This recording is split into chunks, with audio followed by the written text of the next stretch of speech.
Welcome to Planted, Finding Your Roots in STEM Careers. Journey with us as we navigate the winding path into tree and plant-related careers with professionals who have taken root or are still branching out. I'm Megan Wiesbrook. And I'm Jessica Turner-Scoff. This season, we are discussing traits that you can have or that you can develop for STEM careers. Joining us to discuss the trait of collaboration is Dr. Silvia Alvarez-Clare, the tree conservation ecologist at the Morton Arboretum. Silvia, we are so happy to collaborate with you on this episode. It's great to be here. In order to give our listeners kind of an introduction to who you are, we have a couple things that link to you. And if you can just share a little bit about each of them and how they relate to you, we'll get to know you a bit before we just jump into our collaboration. Can you tell us a bit about Costa Rica, oak trees, and working with high school students? Well, I am originally from the country of Costa Rica, which is in Central America, and I still conduct research there and travel there all the time. I work with oak conservation, and some of those oaks occur in Mexico and in Central America, including Costa Rica. And part of my job at the Morton Arboretum is to mentor students, some of them undergraduates or high school students, and help them conduct research in tree science. You've got a great job title of tree conservation ecologist, and you work at the Morton Arboretum. Can you talk a little bit about the coolest part of your job? Oh, wow. I truly love so many aspects of my job. I think this may sound cliche, but I truly believe in the idea of creating the world you want to live in. And I feel most of what I do is working, at least contributing a grain of salt towards making a better world. And that is really rewarding to me. Of course, there are a lot of challenges and hardships like in any job. But at the end, that fulfillment that I feel because I wake up every day and I feel that I am doing something worthwhile, to me, that's the coolest thing about my job. Well, Silvia, we are really excited to chat with you today about your conservation work and kind of the path that led you there. You're a very passionate individual, and we know that by collaborating with others in the work that you do, you're really able to have a fulfilling career. So with that, let's dive right in. Silvia, I really appreciated how you talked about, one of those driving forces in your career is that you want to create the world that you want to live in. I think that that's just a really beautiful anchor for, your actions and the jobs that you have. But how would you describe how everything about your career, you may have that anchor, but what's the rest of the ship like? How would you describe your career in a sentence? That's a hard one, but I will have to say, never say never. And I think I'm going to expand on that later as we continue our conversation. Ooh, intrigue.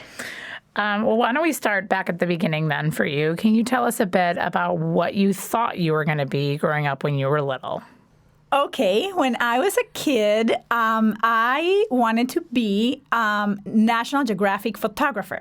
And that is because my grandma used to bring to my house National Geographic magazines. And they had all these beautiful pictures of faraway places and wonderful animals and forests and people. And probably because I come from a small country of 4 million people, I thought that was so cool. I wanted to see the world. I wanted to travel and be an adventurer. And the way that I thought I could do that was being a National Geographic photographer. So I did not become a photographer, but I still get to travel to different places and see the world and ask questions about different places where I work. So I guess in one sense, I did end up doing what I thought I was going to do when I was a kid. I mean, I think it's one of those great career options that's kind of a gateway career option. Because I know I wanted to be a National Geographic photographer because I wanted to travel. I wanted to talk about and communicate why science matters, about nature and ecosystems and all of that. And I'm not a National Geographic photographer, but a lot of those reasons I liked that job are what I do now. So I think it's really cool hearing that that was a motivating force for you because I really understand and empathize that. Now, can you talk a little bit about how, so you wanted to be a Nat Geo photographer, but then you ended up pivoting. What what was your educational background to lead you to be a tree conservation ecologist? Can you talk about that? Right. And I want to point out that there are many roads leading to Rome. So there are many ways to become, for example, a conservation ecologist, and many ways of getting there. So for me, my particular path, I studied biology at the University of Costa Rica. And then I went to graduate school at University of Florida. I decided to go away to the United States, and there I fell in love with research and with the whole world of discovery. That was really amazing to me, and so I decided to stay for a PhD. I did a PhD in interdisciplinary ecology, actually. So when I first started graduate school, I wanted to do conservation, but my advisor told me, well, I don't have money for conservation. You came here to do seedling ecophysiology. And I was like, sure, never say never. So I did seedling ecophysiology. And she did tell me, well, if you want to do conservation, you have to wait and get a PhD so that people will listen what you have to say. So now that was like 15 years ago. But that's what I'm saying. Maybe there is not only one path. I now realize I could have done conservation from the beginning, but I was not sure how to get there, which is why I think it's great that listeners are listening to these podcasts and maybe finding there are different ways to achieve the goals that you want. So yeah, and then after my PhD, I did a postdoc, which is like a practice, a professional practice in the sciences, where you actually get paid to go into somebody's laboratory, or it's usually a lab in a university, and then you work for them for a couple of years learning how to be a professional scientist. So I did that.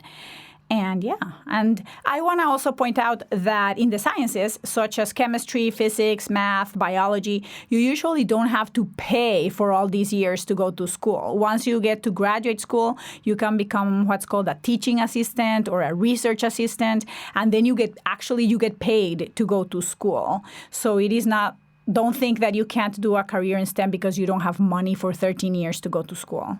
In fact, I had an advisor that even told me you shouldn't go to that school if they don't offer you full funding. You should find a program that will accept you with a stipend and everything covered. So exactly. And there's also fellowships. So you can write what is called grants, or you can write, so you can get money to do your research. So it's not like you are going to have to pay for this out of your pocket, which you do have to do in other careers, such as engineering or medicine sometimes.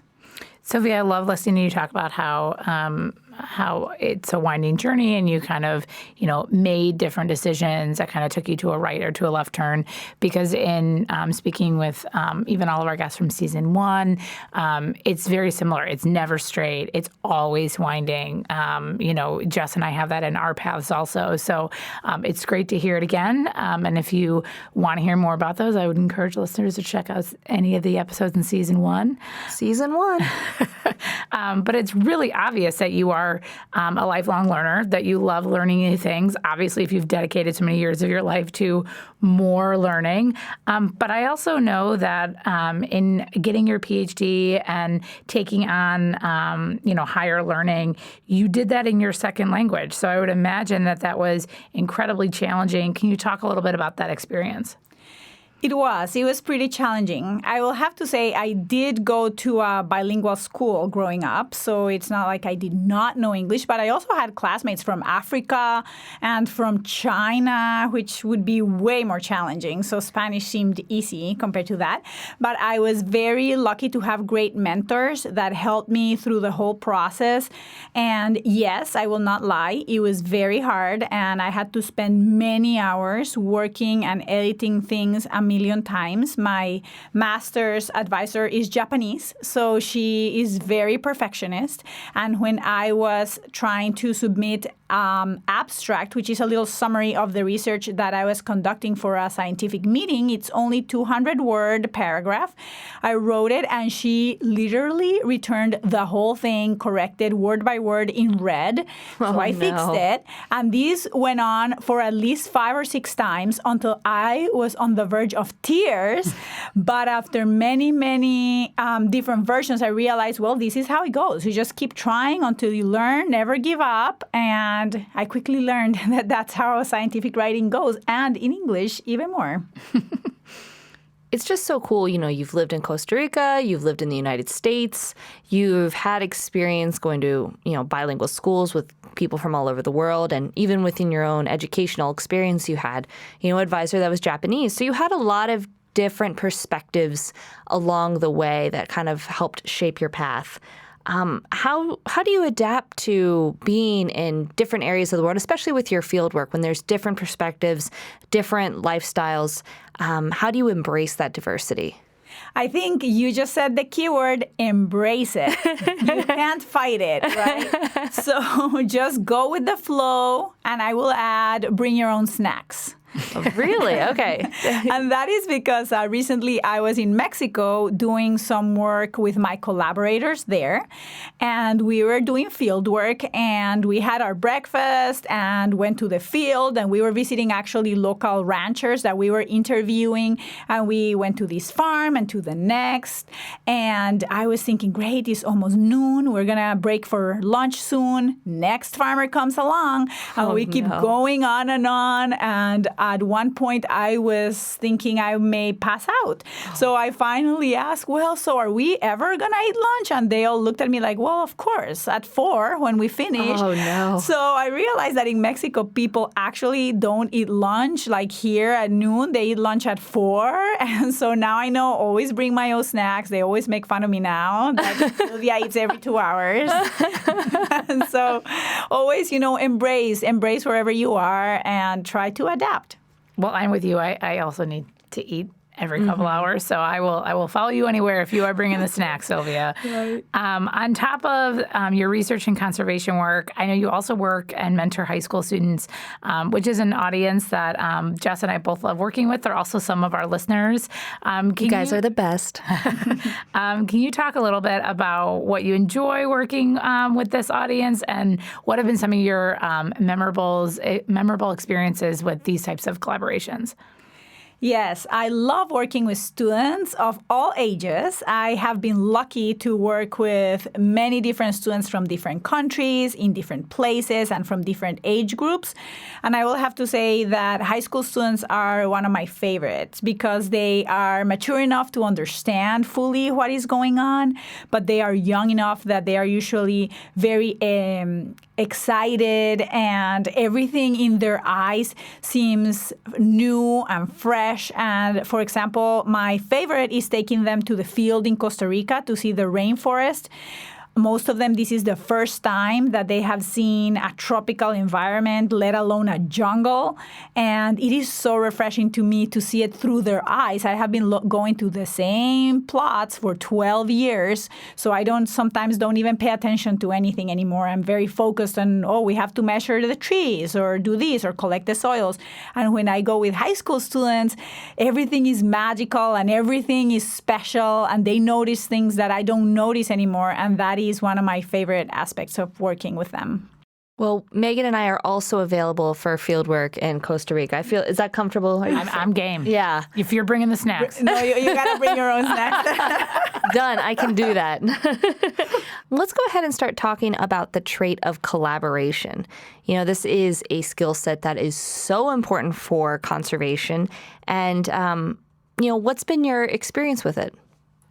Collaboration is everything. We are always better together, aren't we? Mm-hmm. In the field of conservation in particular, the challenges are just too huge to be addressed by a single organization, let alone a single person. Take, for example, trees. From the 60,000 species of trees in the world, more than 17% are threatened with extinction. Wow. And almost 2,000 are critically endangered, according to the International Union for the Conservation of Nature. So this is a big problem, and it can only be addressed through working together. So, for example, we have this project in Baja California Sur. This is the tip of the Baja Peninsula. This is part of Mexico. And there is this tree species there. It's a big oak. It's beautiful. It is called Quercus brandegeei, and it only occurs there and is rare already. It's restricted to these watersheds, these seasonal streams. And we cannot figure out why it is not regenerating. There are no baby trees around. So we, at the Morton Arboretum, have a project to try to find out why this tree species is not regenerating. We don't know if it's climate change. We don't know if it's genetics, that the populations are not are inbreeding, or that they're all clonal. And we have not found any seedlings. We think this is like a retirement community for these trees. And so that's what you mean by regeneration, is that there's just the adults, just the old trees. Exactly. So usually when you go to a forest or something, and then you can find, let's say here in Chicago, you go to an oak forest, then you should find the big oaks, but also little baby oaks and maybe medium, young, teenagers. And here, no teenagers, no babies, and there are plenty of acorns. So we don't understand what is going on. So through local collaborations, we are trying to figure out what is preventing regeneration of these tree species so that we can save it from extinction. So we are working with local scientists to create these fences or exclosures, they are called, where we are going to put some baby seedlings and then other ones next to them out to see if it is the cows, because there are a lot of grazing and cows and livestock, and it is not like here where there are defined stables or areas for animals. There the animals just roam around everywhere. And so we want to see if that could be impacting. But we are also working with other scientists in Morelia that it's called niche modeling. And they are trying to figure out if it's climate change, that there could have been some shifts in rain patterns or other environmental issues that are preventing regeneration of these species. And we are also interviewing local farmers to see their perspective and what they think could be happening, and also the importance to see if this species is important for them, how they are using it. And we are getting money for this project or funding through international organizations such as Franklinia Foundation, based in Switzerland, and also Botanic Garden Conservation International. So you see at least five different organizations working together, collaborating to try to save one tree species from extinction. Now you multiply that by thousands of endangered species. We definitely need all the collaborations we can get. Well, it sounds like there's a lot of players in the game, and then a lot of games that need to be played with so many species that, are of conservation concern. But it's interesting to kind of hear also how you're working as a team to isolate different variables and kind of test, which are impacting the tree growth and seedling growth for regeneration. I will mention also, and we'll include this in our bonus content, there's a Canopy Career Chronicle that kind of gives which is like a small graphic novel that we will kind of link to, that gives some nice visuals as to kind of the process behind setting up this experiment to test, what's affecting these oaks and kind of how we can research one component at a time. But it's really interesting to hear about how many different individuals from all across the world are working just for one species, and there's so many that we need to be concerned about. I would imagine that in working with so many different people from across the world, that it can sometimes present challenges in collaboration. Can you speak a little bit about that, maybe on a specific project or just in general? Her face definitely says she has a story. Collaboration can definitely be challenging, especially when stakes are high and when the environment is stressful, hot field conditions, or when people have different approaches or ideas of best ways to address an issue. I think communication is key, and also highlighting common goals and objectives. For example, in this project that I was talking about with Quercus brandegeei, I was just there a couple weeks ago trying to set up these exclosures or little fences, this experiment, and my collaborator and I were trying to figure out what would be the best experimental design. Do we put them under the trees? Do we put them out in the open? Do we put them in big fences or many little fences? And we had very different ideas of the best approach to answer our question, which was, what is the effect of grazing or livestock on seedling survival? And she wanted to do big exclosures because that would be easier to build, and we had to hire local people to help build these big fences. And it's not easy because it's very rocky terrain. And I wanted more exclosures that were smaller because I thought these would resemble more what would happen in nature. Also, we had the big debate of, do we do it on their mother trees or out in the open? Are they going to then die because it's too dry? But if not, are we proving a different thing that has nothing to do with the cows? So this whole discussion went on for hours as we're standing there under the trees, boiling under the blazing sun. But she had very good points, and I think that I had good points too. And, that's, I think, the great thing about collaboration. Maybe if I had done this experiment by myself, I would have not had to think through this so much and defend my own points, and she would have not had to do the same. So after 3 hours, we figured out, okay, what are our objectives? How much funding do we have? We can't just have endless fences here. What are our limitations? And then I think we came up with a good solution, but that was because of this collaboration. And I think it is important that we did not shy out from our differences and from our different opinions. We worked through them in a constructive way towards achieving our goal.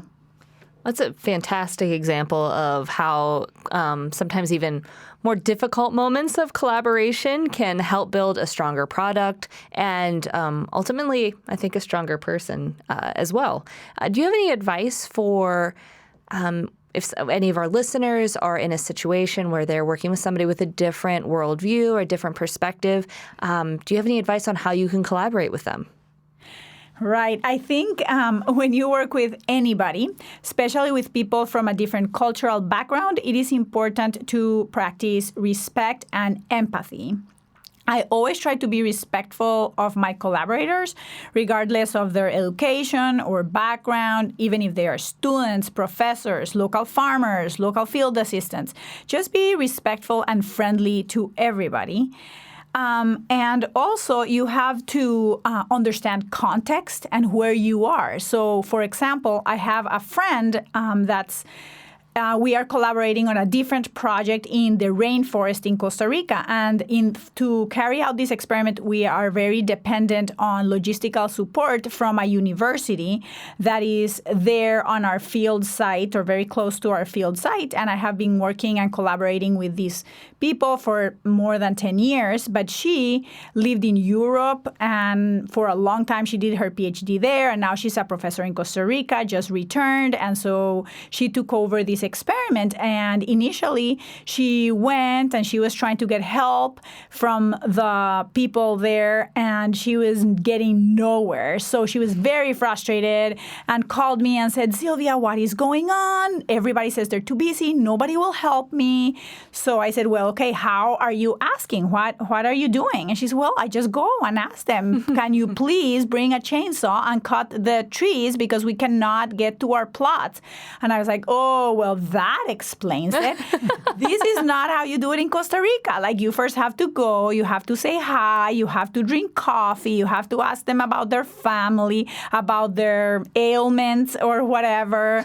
You build a relationship, and only then, after that, then you ask them, "Would you please be really nice as to do this huge favor?" And then you ask them for the chainsaw, because that's how it works there, right? So I think that is very important to understand understand that when you are collaborating with people from different backgrounds. And I think I initially mentioned empathy, and that's a big word, but it means to just put yourself in the other person's shoes and understand how they may be feeling about a certain situation. Maybe they feel threatened or intimidated or shy. So I think this would work with any collaboration, even if it's your classmates at school. What a great example, especially because I think sometimes, understanding another perspective and, maybe what their mindset is can really help, both effectively communicate, but also, either work to a compromise or work to get the work that you need done as well. I know earlier in the conversation you mentioned when we asked you to summarize your career in a sentence, you had said never say never. And so can you talk a little bit about how, you never said never and collaboration essentially brought you to Chicago as well? That is an interesting collaboration. The definition of collaboration is to join in or work together towards a common goal. So I guess it does qualify as a collaboration because I moved to Chicago because of my husband. He got a job here, his dream job. He's also a scientist. And so never say never. And here you have a tropical ecologist from Costa Rica in Chicago. But, I try to make the best out of it and always keep your options open, try to meet lots of people. And that's how I finally got this job at the Morton Arboretum in the Midwest. And you get to use your skills as a tropical ecologist, which is just a fantastic example of how, keep your sights, keep your eyes on the prize and, network and use your skill set. So Exactly. I think it's great.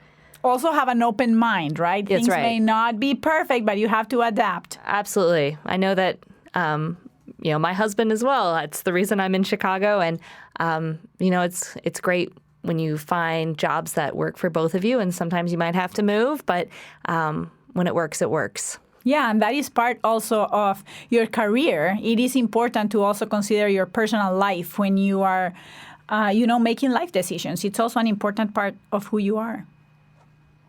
Well, we recently had teachers on site, and they participated in a workshop, and we showed them your profile, and we asked them, what questions would you ask Silvia if you were in the same room with her?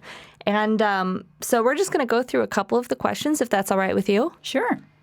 What does your day-to-day look like? And with the asterisks, knowing that in the field, it's going to be a lot different than when you're in the office. Correct. So one of the things that I love about my job is how much my days vary. When I am here in Chicago, I have an office job. I go to the Arboretum and have a computer and spend lots of time writing emails because I do so much collaboration. I do also a lot of coordination. Collaborating means that you have to coordinate a lot of things, and also these trips, coming towards a trip, you have to plan everything in advance and make sure that you're going to bring all the right equipment and design your experiment, and then you have to report on your trip. So I do a lot of computer work too. Also some writing and communicating of what I do. I also work with the students. So sometimes we have students that come to the Arboretum, and so we do research with them. And in the summer, we have interns that come. So that is a different part of my job.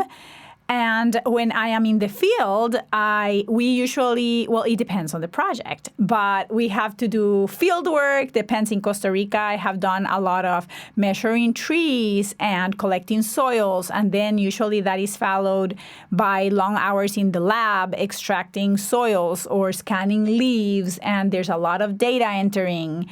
But I think that it is very, very cool because you get to see, you go from the beginning to the end. So from designing an experiment and thinking about it to then collecting the data, then analyzing, then interpreting what it means, and then finally writing it and communicating what you found. So that's kind of what I do. Very cool. A lot of variety. So it's interesting to hear. For sure.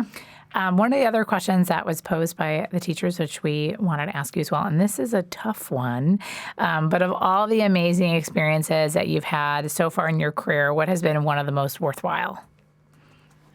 That is such a hard question. Megan's good at asking the hard questions. I know. This one is hard because I really do love so many aspects of my career and my job. And I don't mean to make it sound that there are no hard days. There are a lot of hardship and frustrations, and things go wrong all the time.